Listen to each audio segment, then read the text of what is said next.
The words Lincoln lived by. On honesty. I have always wanted to deal with everyone I meet candidly and honestly. If I have made any assertion not warranted by facts, and it is pointed out to me, I will withdraw it cheerfully. After Lincoln's assassination, a grieving nation began to deify its fallen leader.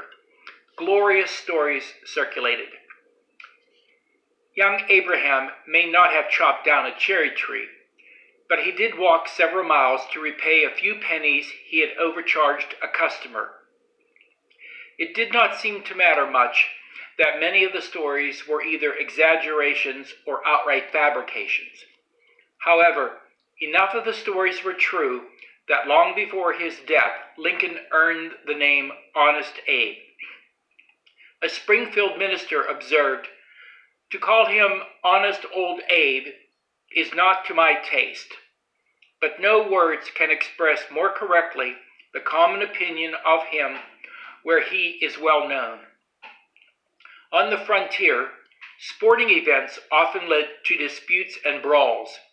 R.B. Rutledge, the son of the New Salem tavern keeper and brother of Anne Rutledge, remembered that Lincoln was often chosen to resolve controversies.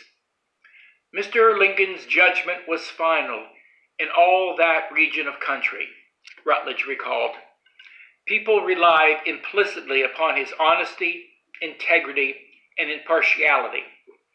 In Lincoln's day, just as today, lawyers handled the cases of guilty clients because, of course, under the adversarial system of democracy, even a guilty person is entitled to the best defense possible. But what is unethical is being dishonest while defending a client. Lincoln was emphatic on this point. "Resolve to be honest at all events," he stated. "If in your own judgment you cannot be an honest lawyer, resolve to be honest without being a lawyer.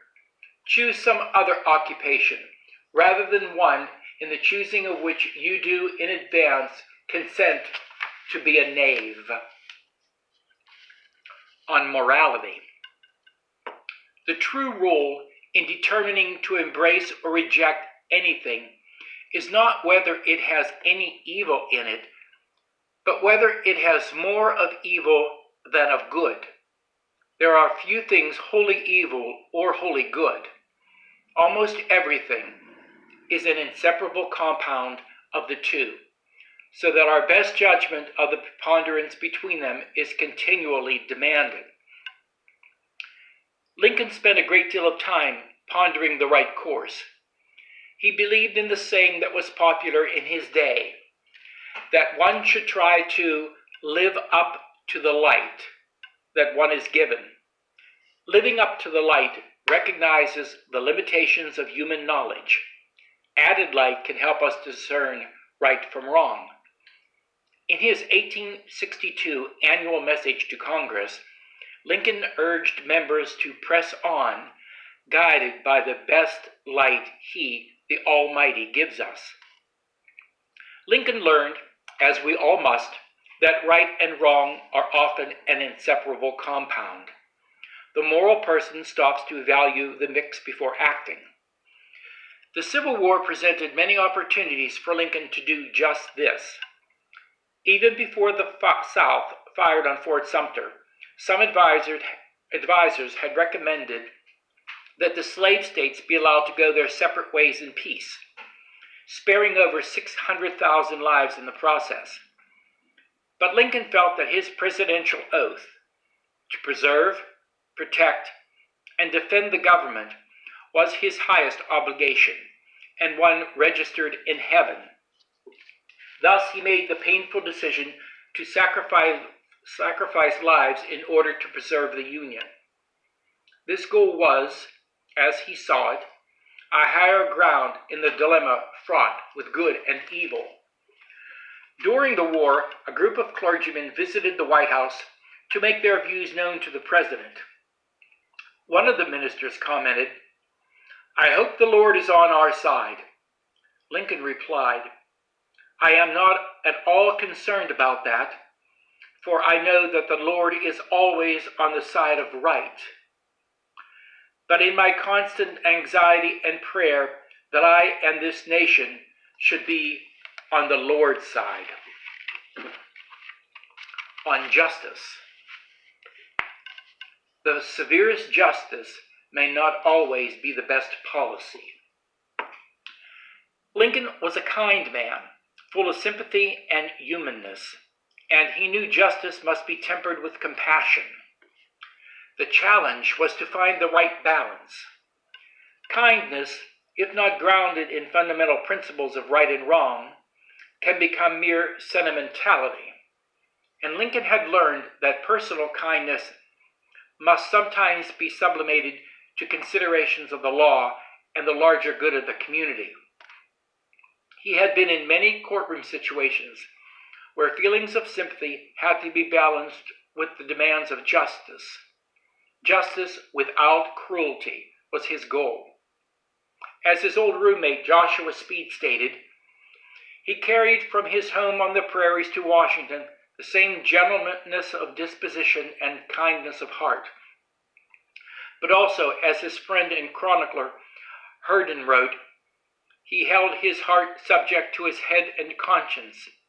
His humanity had to defer to his sense of justice and the eternal right. The Civil War brought a bitter irony to Lincoln's life that the president often reflected upon, although he shuddered at even killing an animal. As commander-in-chief, he was responsible for sending thousands of young men to violent deaths. Nevertheless, because he believed it was essential to preserve the Union, he refused to make peace. But he did try to save the lives where possible. Over the protests of his Secretary of War and numerous officers who complained that the president was destroying military discipline, Lincoln often held up paperwork for soldiers sentenced to be shot. He also revoked the death sentence for soldiers penalized for sleeping on duty or desertion.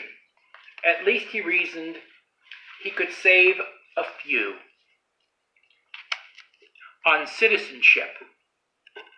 Let every American swear by the blood of the Revolution never to violate in the least particular the laws of the country and never to tolerate their violation by others. The American experiment was about 60 years old when Lincoln delivered a remarkable speech in Springfield in 1838. Mob rule was very much on his mind.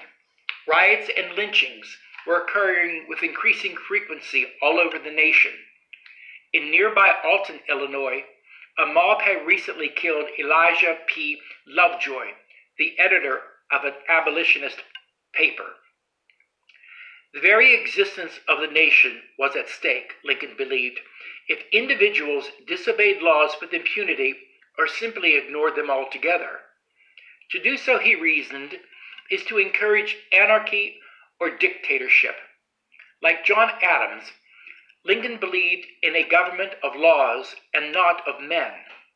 Though he realized that passion that once been critical in revolutionary times, he was convinced that reason, cold, calculating, unimpassioned reason, must furnish all the materials for our future support and defense. Lincoln urged a reverence for the Constitution and laws in order to preserve what George Washington had begun. Let reverence for the laws be breathed by every American mother to the lisping babe that prattles on her lap. Let it become the political religion of the nation, he urged in his Springfield speech. Even bad laws, he said, for the sake of example, should be religiously observed until they can be repealed or changed. Lincoln never abandoned his reverence for the law or his belief that obeying the law is the duty of every citizen. And finally, on tolerance. This good earth is plenty broad enough for white man and Negro both, and there is no need of either pushing the other off. When Lincoln was young, the American frontier was still a vast, sparsely populated region. The residents of the little frontier settlements generally welcomed people who possessed needed skills, despite their diversity. One person could shoe a horse, and another could make a shoe. One person could grow potatoes, and another could sell them. One could teach, and another could learn. The early inhabitants tolerated one another because they needed one another. If they were to exist, they had to coexist.